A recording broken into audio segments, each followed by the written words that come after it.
opportunity cost. Now what is opportunity cost?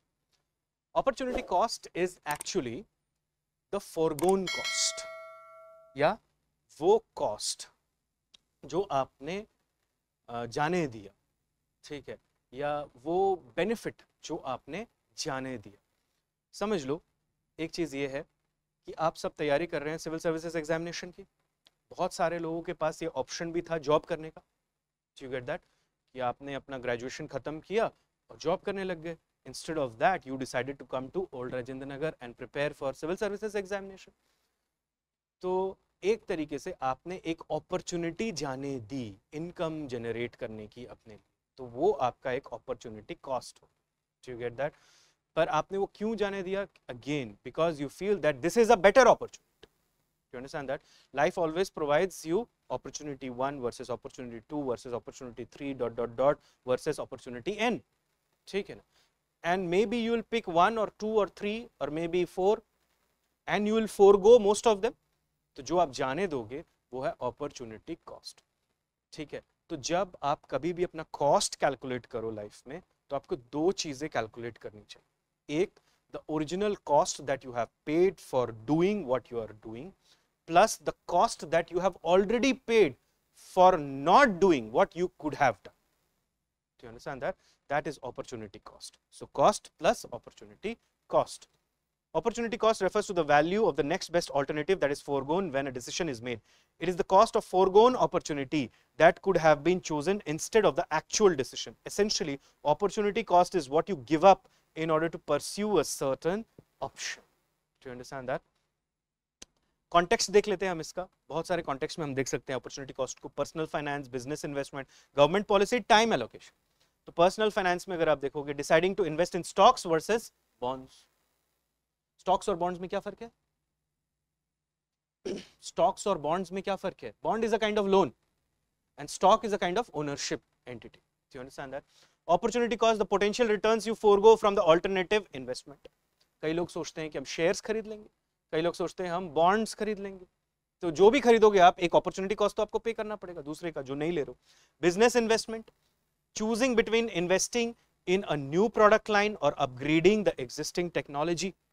तो या तो ये है कि आप ये कर लो कि हम अब ईवी बनाएंगे, या तो फिर आप ये कर लो कि जो हमारे पेट्रोल कार्स हैं उनकी टेक्नोलॉजी को इंप्रूव करें. So that is also the profit that you could have earned from the alternative investment. Government policy में भी allocating funds to defense versus education. समझ लो डिफेंस को बहुत ज़्यादा दे दिया तो एक स्किल्ड वर्कफोर्स जो हो सकती थी एजुकेशन की वजह से वो नहीं हो पाएगी. That would be the opportunity cost. और अगर एजुकेशन में लगा दिया तो जो अटैक हो सकता है उसके लिए जो पे करना पड़ेगा उस समय वो कॉस्ट हो गया. Time allocation, spending an hour studying for an exam instead of exercising. ठीक है, ये तो एथिकल डायलेमा हो गया. ठीक है, एक तरीके का कि अब आप हेल्थ बेनिफिट्स को फोरगो करोगे या फिर आप अपना करियर देखोगे. तो mostly people what they do is they take care of their health. Let's try to understand the law of demand and law of supply. Simply put, law of demand says that the quantity demanded and the price of the product has an inverse relationship. Quantity demanded मतलब number of units that a person is willing to purchase at a given price. ठीक है, तो जब भी price नीचे जाएगा quantity demanded क्या होगा? ऊपर जाएगा. और जब भी प्राइस ऊपर जाएगा क्वांटिटी डिमांडेड क्या होगा? नीचे. Do you understand that? So it creates a kind of slope that is evident with the help of जो ये law of demand है जिस जो कि एक relationship है between quantity demanded and demand can be shown with the help of a curve or with the help of a schedule. Schedule is nothing but a table. Do you understand that? Or with the help of a curve. तो यही लिखा हुआ है यहाँ पर. Whenever the price goes up, quantity demanded falls. Whenever the price falls, the quantity demanded goes up. And for that we have to say something which is ceteris paribus, which is nothing but a Latin phrase which says all other things are constant. Do you understand that?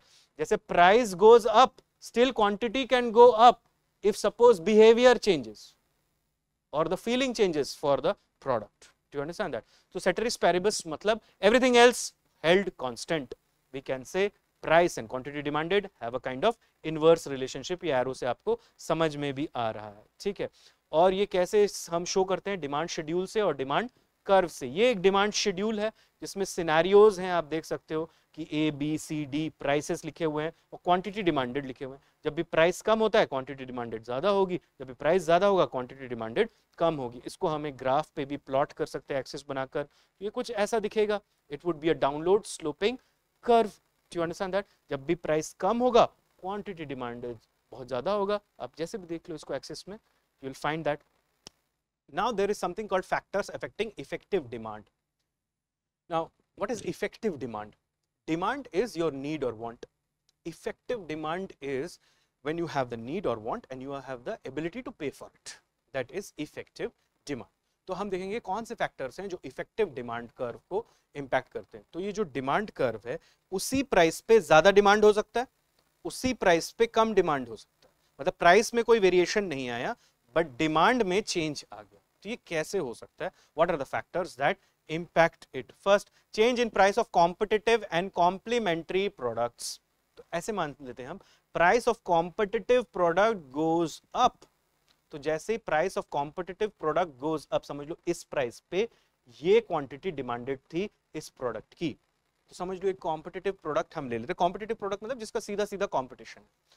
तो suppose there are two shoe brands, okay, तो ऐसे समझकर देख लो कि दोनों के quantity demanded same थी at the same price for the same category of product, but ऐसा हुआ कि एक के प्राइसेस में ज्यादा उछाल आ गया और दूसरे के प्रोडक्ट में ज्यादा कुछ मतलब चेंज नहीं आया।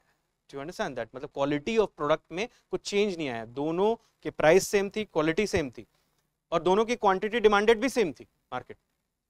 अब क्या हुआ कि एक जूतों के ब्रांड ने प्राइस को बढ़ा दिया। Do you get it? तो प्राइस बढ़ाया उन्होंने, दूसरे ने नहीं बढ़ाया। तो अब क्या होगा? जो दूसरी कंपनी जिसने प्राइस नहीं बढ़ाया उसकी क्वांटिटी डिमांडेड बढ़ जाएगी। Do you get that? So the quantity demanded at the same price अगर आप देखोगे तो ये इधर हो जाएगी, क्वांटिटी डिमांडेड थोड़ी बढ़ जाएगी। तो if that is true with this price, this is true with all the prices. Do you get that? ये पूरा कर्व जो है राइट शिफ्ट हो जाएगा। Do you get it? तो यही बात हो रही है, right shift of the demand curve, rise in quantity demanded of your product.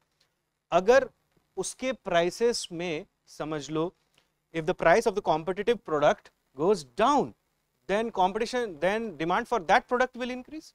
Therefore the entire demand curve will shift to the left, क्योंकि अब इस प्राइस पे कम क्वांटिटी डिमांड होगी आपके प्रोडक्ट की, क्योंकि कंपटीशन ने या कॉम्पिटिटर ने अपने प्रोडक्ट के प्राइस गिरा दिए। तो अगर उसने प्राइस गिराया तो आपको घाटा, उसने प्राइस चढ़ाया तो आपको फायदा। अजम्पशन क्या है यहाँ पे? आपके और उसके प्रोडक्ट में कोई क्वालिटी में ज्यादा फर्क नहीं। You understand that? अब ये हो सकता है कि उसने समझ लो जूतों में सेंसर लगा दिया, तो फिर तो आप उसके प्राइस बढ़ाए होगे तब भी उसके ही डिमांड ज्यादा रहेगी। You get that? So substitute और substitution effect कहते हैं इसे। Any product capturing the market for a competitive product. Do you understand that?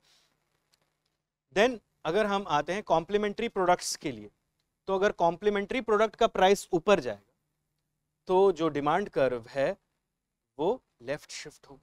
Do you understand that? So you see, जैसे कि आप ऐसे समझ लो, कार और पेट्रोल कॉम्प्लीमेंट्री प्रोडक्ट है। अगर पेट्रोल के प्राइसेस चढ़ते रहे हर दिन तो आपको क्या लगता है, कार की डिमांड ज्यादा होगी या कम होगी? कम। सो डिमांड उसी प्राइस पे कम हो जाएगी। कम हो जाएगी means the curve will shift to the left. और इसी के उल्टा कर लो, if petrol becomes cheaper and cheaper, the demand for cars will also keep on increasing. So the entire curve will shift to the right. Do you understand that? This is known as the complementary effect. Then change in expectation. अगर future price expectation है और आप ये कह रहे हो, ये सोच रहे हो कि future में price जो है वो बढ़ जाएगा, तो आप क्या करोगे? अभी ज्यादा जाओगे मार्केट में खरीदने के लिए, तो क्वांटिटी डिमांडेड क्या होगा? ज्यादा होगा। So the curve will shift to the right. Do you understand that? और अगर समझ लो फ्यूचर में आप एक्सपेक्ट करते हो कि प्राइसेस कम हो जाने, आप ऐसे सोचते हो कि ये पर्टिकुलर बुक जो है मार्केट में जो मिल रही है उसका प्राइस आज 500 है, बट 2 महीने बाद शॉपकीपर कह रहे हैं कि ये 300 हो सकती है, तो आप क्या करोगे? खरीद लेना। ठीक है, because here what comes behaviour. Do you understand that? कौन रुकेगा उसके लिए? आपने पूछा नहीं बुक किस टाइप की है। Change in income, real disposable income, ये तो बिल्कुल सीधा है समझने के लिए। इनकम बढ़ेगी तो डिमांड बढ़ेगी और इनकम घटेगी तो डिमांड घटेगी, as simple as that. Real disposable income means what? You have total income, then you pay some taxes, that is your disposable income, and then it is adjusted to inflation, that becomes your real disposable income. वो बढ़नी चाहिए आपकी, तब आपकी quantity demanded भी बढ़ेगी. Change in population, simple सी बात है, लॉजिक लगाएंगे, ज्यादा लोग होंगे, suppose more mouths to feed, that the demand for agricultural products will increase, so there will be right shift and left shift accordingly. Change in preferences, change in taste, like say increase in the liking of a product, then at that same price you can see that the quantity demanded will increase. Do you get that? और अगर आप ऐसे सोच लो कि disliking होने लगी product को लेकर तो फिर इट विल फॉल. जैसे कि समझ लो जो कंपनी के फाउंडर हैं, आपको पता लगा कि that person is also helping the flood victims, then maybe more and more people would try to purchase his product so that they can also contribute in that way to flood victims. Do you understand that? Or suppose आपको ये पता चला that the founder of a company is actually involved in insider trading या corruption, इस तरीके का कुछ, then you will try to reject his product, or in anti-country activities, something like that, then you will try to reject his product. Elasticity of demand, अब इसको हम समझते हैं. Elasticity of demand का मतलब ये होता है कि it is the measure of the responsiveness of quantity demanded of a good or service to a change in price. मतलब अगर प्राइस में चेंज आता है तो डिमांड में कितना चेंज आता है. अगर प्राइस में थोड़ा चेंज आता है, डिमांड में बहुत ज्यादा चेंज आ जाता है, that is elastic. You understand that? Price में इतना यूनिट चेंज आता है, समझ लो 10% चेंज इन प्राइस में आता है तो 10% चेंज डिमांड में भी आता है, दैट इज यूनिट इलास्टिक. और समझ लो प्राइस में बहुत चेंज आ जाता है लेकिन डिमांड में ज्यादा कुछ चेंज नहीं आता, that is known as inelastic. अब ये प्राइस का जो चेंज है, जैसे कि डेल्टा पी समझ लो, delta is the sign of change, तो प्राइस का चेंज ज्यादा और कम दोनों हो सकता है. You get it? Like say for example think of this that जब हम कह सकते हैं कि थोड़ा सा चेंज आता है प्राइस में और क्वांटिटी डिमांडेड बहुत ज्यादा बढ़ जाती है, that is known as perfectly elastic demand. Perfectly inelastic demand मतलब no change in quantity demanded regardless of price changes. चाहे जितना भी प्राइस आप चेंज करते रहो उसमें कोई चेंज नहीं आता. Relatively elastic demand, large change in quantity demanded for a small change in price. ठीक है. And then you have unitary elastic demand, which is proportional change in quantity demanded equals to change in price. Relatively inelastic demand, small change in quantity demanded for a large change in price. तो 5 तरीके का situation यहाँ पे हो सकता है. एक होता है perfectly elastic, relatively elastic, perfectly inelastic, relatively inelastic and unitary elastic. ठीक है. परफेक्टली इनइलास्टिक किसको कहेंगे हम? चाहे प्राइस में आप कितना भी चेंज कर लो, डिमांड में कुछ ज्यादा चेंज हो नहीं रहा है. परफेक्टली इलास्टिक किसको कहेंगे? थोड़ा सा चेंज करो प्राइस में और बहुत ज्यादा चेंज हो जाता है डिमांड में. और यूनिटरी इलास्टिक किसको कहेंगे? जितना प्रोपोर्शन चेंज होता है प्राइस में उतना ही प्रोपोर्शन चेंज होता है डिमांड. ठीक है. लाइक से फॉर एग्जांपल कुछ ऐसे प्रोडक्ट्स हैं जिनका आप परफेक्टली इनइलास्टिक बोल सकते हो. आप चाहे कितना भी चेंज कर लो प्राइस में, उसके डिमांड में कुछ ज्यादा चेंज होता नहीं. जैसे कि समझ लो salt. You get that? Salt is required for taste. अब अगर सॉल्ट समझ लो उसके प्राइसेस समझ लो 100% हाइक हो जाए, 10 रुपीज का पैकेट 20 रुपीज का पैकेट हो जाए, तो ऐसा थोड़ा ना कि आप सॉल्ट कम लाना शुरू कर दोगे, आप उतना ही लाओगे because it is required for food. या समझ लो सॉल्ट अगर 1 रुपए का हो जाए तो क्या ट्रक भर भर के सॉल्ट ले आओगे घर पे? तब भी उतना ही लाओगे. You understand that? So it's kind of inelastic का example. Then comes the law of supply. Law of supply says that there is a positive relationship between the prices and the quantity supplied. Whenever the prices go up, the quantity supplied also goes up. Whenever the prices fall, the quantity supplied also falls, because this you have to see from the perspective of the producer. Do you understand that? Producer के perspective से जब हम देखते हैं तो supply के point of view से होता है. Producer कब supply करना ज़्यादा चाहेंगे? जब prices ज़्यादा हो market, और जब prices कम होंगे market में, the producer would be willing to not supply so much. Do you understand that? Now, this is also expressed through the supply schedule and the supply curve. Supply schedule is nothing but the price and quantity supplied, and you see there is a positive relationship here, and therefore the curve set like this, almost say opposite to the demand curve. ठीक है, वैसे ही बनता है. Now the factors affecting supply: change in the cost of production, land, labor, capital, entrepreneur. अगर समझ लो इनमें factor cost बढ़ गया तो सप्लाई क्या होगा? कम हो जाएगा, राइट? कम होगा मतलब लेफ्ट शिफ्ट, ज्यादा होगा मतलब हमेशा right shift. Do you understand that? Fall in factor cost, right shift in the supply curve. Then think about change in prices of competitive goods. If competitive goods, उनकी prices कम हो गए, या समझ लो competitive goods के prices ज्यादा हो गए, तो supply क्या होगा आपके good का? अगर competitive goods के prices ज्यादा हो गए तो आपके good की supply कम हो जाएगी. क्यों? क्योंकि अब आप ये क्यों बनाओगे, वो बनाओगे ना. Do you understand that? क्योंकि आपको सप्लायर के पॉइंट ऑफ व्यू से सोचना है. सप्लाई साइड में वो डिमांड साइड था, ये सप्लाई साइड है. Do you understand that? So whenever the rise in prices of competitive goods, you see that left shift of the supply curve, क्योंकि now you have started making that good. And if the fall in the price of the competitive goods, right shift of the supply curve of your good, because you want to supply more of your good. So here I have also given a point here. When there will be rise in the price of substitute, producers will shift their production efforts and will start producing the substitute. Hence there will be a fall in the quantity supplied of the original product. ठीक है, ये supply curve का shifting दिखाया हुआ है. Change in number of suppliers, अगर ज्यादा होंगे सप्लायर तो ज्यादा सप्लाई, कम होंगे सप्लायर्स तो कम supply. Change in technology, technology upgrade हो गई तो ज्यादा सप्लाई, टेक्नोलॉजी डिग्रेड हो गई तो कम सप्लाई. ठीक है. Change in expectations, future price expectations. If the prices are about to rise in future, then hold on supply. If the prices are about to fall in future, then increase supply. ठीक है. Change in government policy. Producer friendly policies, more supply. Producer hostile policies, less supply. ठीक है. Change in natural conditions, like say failure of monsoons, less supply. And favorable conditions, weather conditions, it means more supply. Agricultural supply को बहुत ज्यादा impact करता है ये. Do you get that? Elasticity of supply भी हम वैसे ही देख सकते हैं. Relative elastic supply, unitary elastic supply and relatively inelastic supply. मतलब अगर थोड़ा सा चेंज करोगे प्राइस में तो सप्लाई बहुत ज्यादा चेंज होगी. अगर प्रोपोर्शनल चेंज करोगे प्राइस में तो प्रोपोर्शनल चेंज होगा सप्लाई.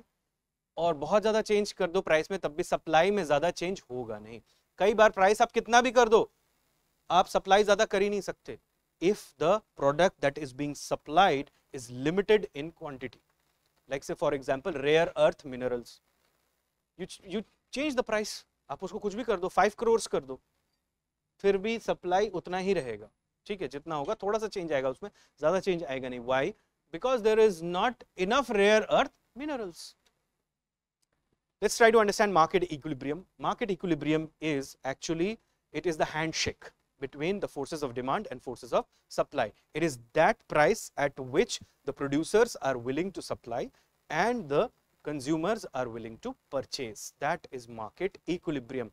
तो यूनिट इकोनॉमिक्स की या तो फिर माइक्रो इकोनॉमिक्स की जो सबसे बड़ी जो खोज रहती है हर वक्त, या सबसे बड़ा चैलेंज जो रहता है उनके सामने, वो रहता है to find the market equilibrium. Do you understand that? तो आप यहाँ पर देख सकते हो quantity demanded equal to quantity supplied. ये भी शेड्यूल और कर्व दोनों से आप शो कर सकते हो. जैसे कि मैंने आपको बताया कि जब सिनेरियो सी है तो प्राइस 600 पर केजी है, क्वांटिटी डिमांडेड 6000 है, क्वांटिटी सप्लाइड ऑल्सो 6000. आपको पता है जैसे प्राइसेस बढ़ते जाएंगे क्वांटिटी डिमांडेड घटती जाएगी और क्वांटिटी सप्लाइड बढ़ती जाएगी. Do you understand that? Now market equilibrium in capitalist economies, it is left to the forces of demand and supply, but in controlled economies, you know, government also come into the picture and distorts market equilibrium. अगर आप market equilibrium से ऊपर चले जाओगे तो surplus मिलेगा आपको, क्योंकि सप्लायर्स तो देते रहेंगे प्राइस राइज पे, सरप्लस होगा और वो खराब होने लगेगी मार्केट में सामान. अगर आप उससे नीचे चले जाओगे तो डिमांड बढ़ जाएगी पर डेफिसिट होगा, क्योंकि सप्लायर्स विलिंग नहीं होंगे सप्लाई करने के लिए.